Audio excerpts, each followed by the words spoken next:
Good morning, everybody. So I would like to start saying that I've been an EASL girl for a very long time, first following my boss, and then having the privilege of actively contributing to the program. So I would like EASL for allowing me to be here. And I could spend hours telling you how honored I am to be here, but I'll just say thank you.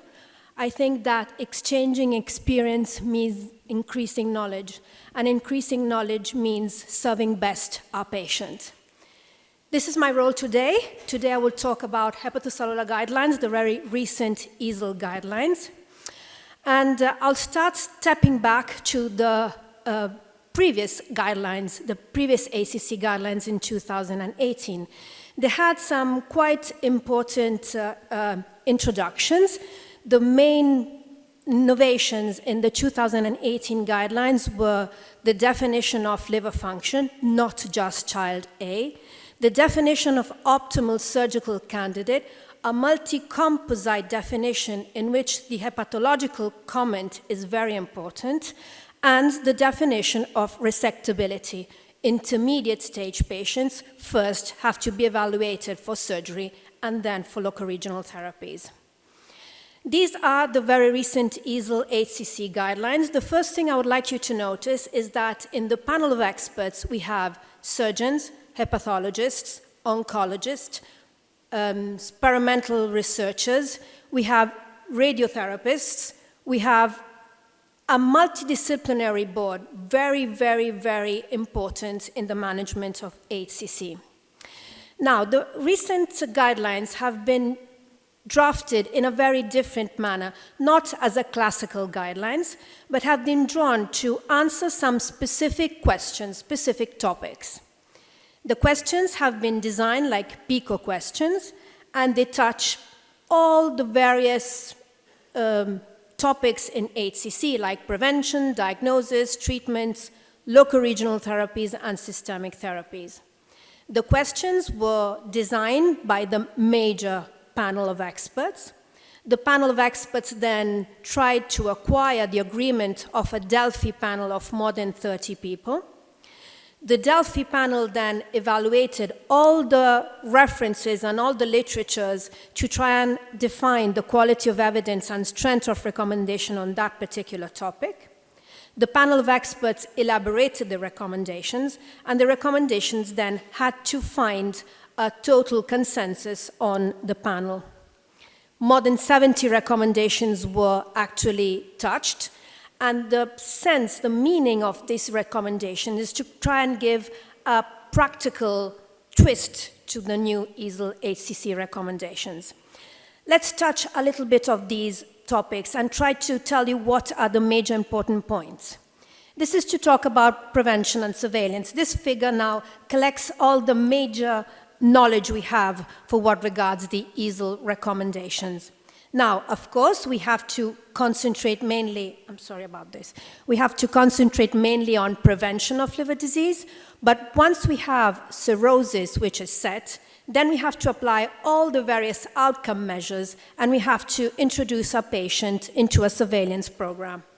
Now, for the very first time, when we talk about measures in order to avoid the deterioration of liver function and to avoid cirrhotic-related complication, we have weight loss. We have no direct evidence of weight loss and HCC, but for sure, we know that weight loss is correlated to a reduction in the entity of liver disease and complications, including HCC. As I said before, once we have cirrhosis, we have to screen a patient into a surveillance program.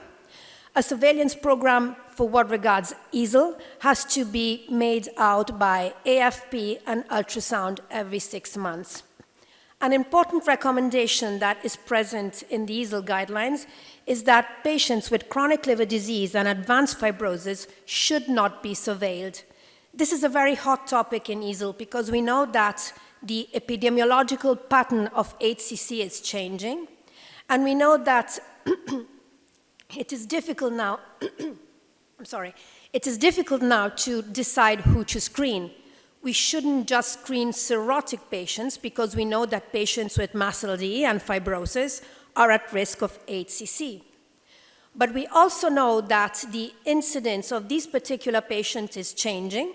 We know that a surveillance program is deemed effective when the incidence is more than 1% annual rate. And fibrotic patients do not achieve this particular rate of incidence. So the number needed to survey in order to detect ACC is increasing higher and higher.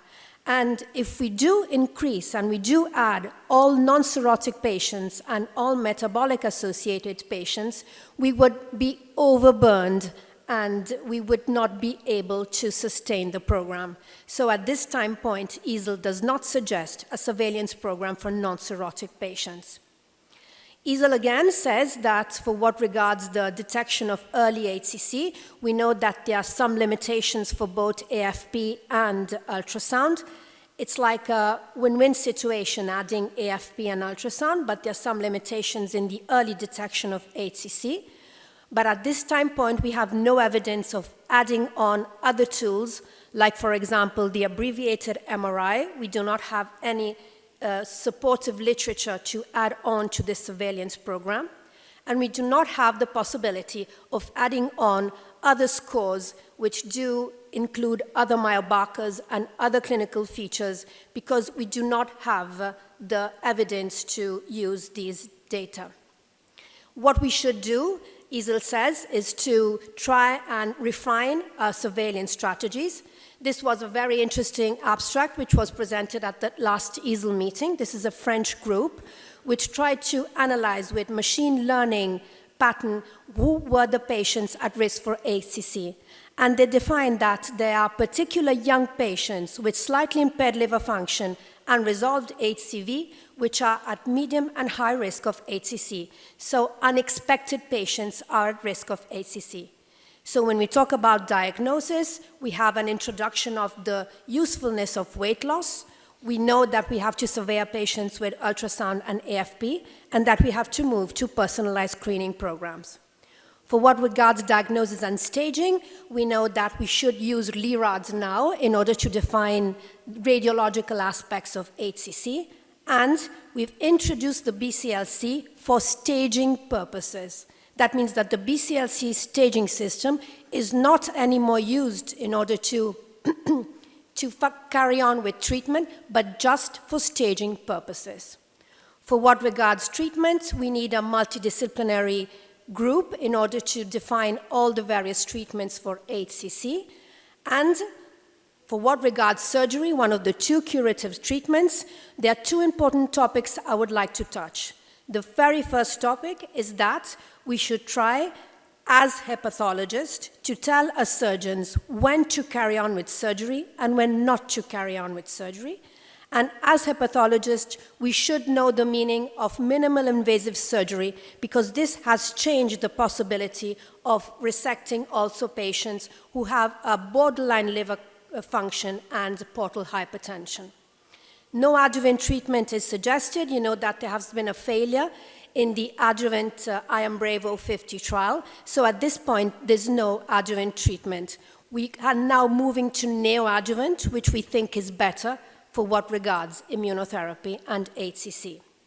I would like to thank Leonidas because he's made this very easy for me.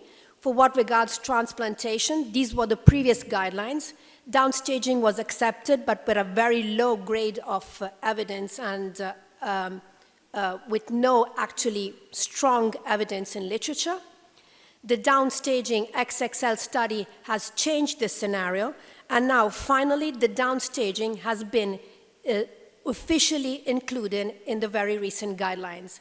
And downstaging is considered as the most important tool to downstage patients beyond Milan criteria, but within extended criteria. Within extended criteria means no extrahepatic spread, no portal vein invasion. Patients that have probably a very good probability of survival if downstaged to liver transplant. What has changed in the recent guidelines is, of course, the first-line treatment for advanced HCC, and we know that this is now immunotherapy.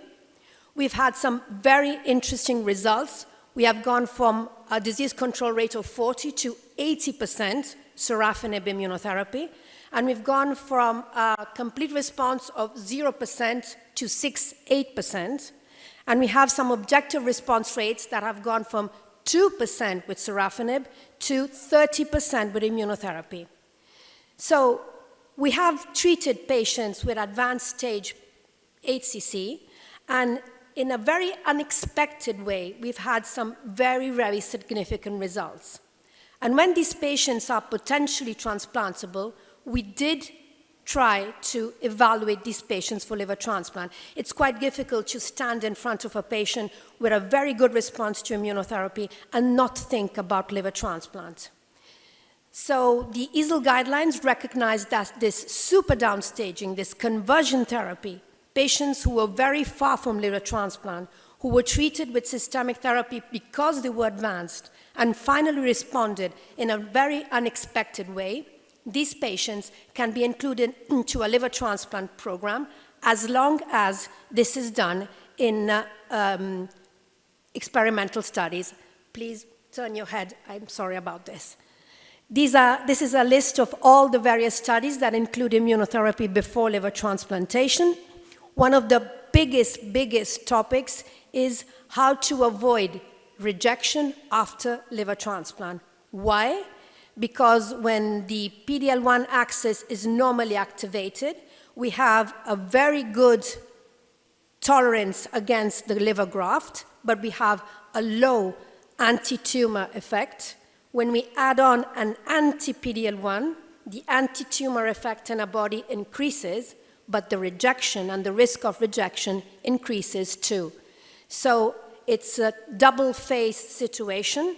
We have a very high anti-tumor activity, but we have also a high risk of rejection. At the last EASL meeting, the ImmuneXXL study, Leonidas went through this, so I'll just go very quickly. It's the first prospective experience. It hasn't been published yet. I hope it will be soon. So it's just preliminary data. 16 patients that have been transplanted after immunotherapy. And this strategy shows that this is safe and effective.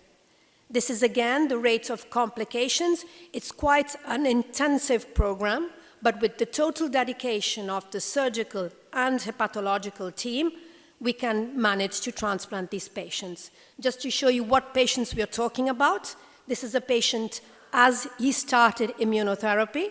Of course, most of these patients had a combination treatment, immunotherapy and local regional treatment. This is the response the patient had, and this is how we transplanted the patient. And the patient had complete response at histology. The EASL guidelines talk about immunotherapy. Talk about also immunotherapy and try to define what are the stopping rules for our patients. Unfortunately, we still haven't got any predictor of response to immunotherapy. And this doesn't help also in identifying what patient can go to liver transplantation. This is a very interesting paper coming from Joseph Lovett's lab at the Mount Sinai, showing that it is actually possible to apply spatial transcriptomics and identify the proximity of different kinds of immune-competent cells to predict response to immunotherapy. So this is very high level of expertise, but it's an effort to try and define what patients can best respond to immunotherapy. So for what regards treatment, surgery has to be considered the first therapeutic choice for HCC. Resection has to be tuned finely, very, very finely, together with the hepatologist to define who can be resected and who not. All centers require a connection with a transplant center, and downstaging has been recognized as a mean to transplant patients beyond transplant criteria. Just one slide, ending with local regional treatments. There has been lots on local regional treatments and mainly on radioembolization, saying that at this point, despite the evidence, radioembolization cannot be considered as a competitor to systemic therapies. But we know, as Leonidas said before, that we are working on the combination of immunotherapy and local regional treatments together, as we have had some preliminary response of some very important studies combining immunotherapy with TACE together. So local regional treatments are not more considered per se, but they're considered as a tool to achieve curative treatments.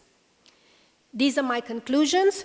The EASL HCC 2025 guidelines faithfully represent the granularity and the complexity of the scenario of HCC. The BCLC was just too simple. It didn't reflect the complexity every one of us deals with HCC every day. The EASL guidelines have been structured as PICO questions, and the recommendation have tried to give a practical definition of these guidelines. The introduction of immune checkpoint inhibitors have changed dramatically the scenario. We need prognostic markers, and this is the most important conclusion I would like to leave you with. All treatments should be considered together in a synergizing effect, and the main endpoint should be to reconduct patients to curative treatments. It's a real pleasure to hear an oncologist that says that liver transplant is the best treatment ever for a patient, because as a hepatologist, as a hepatho-oncologist, I really believe that it is true. I would like to really thank you for inviting me and telling you that none of this is possible without my group and my Professor Vincenzo Mazzaferro. Thank you very much.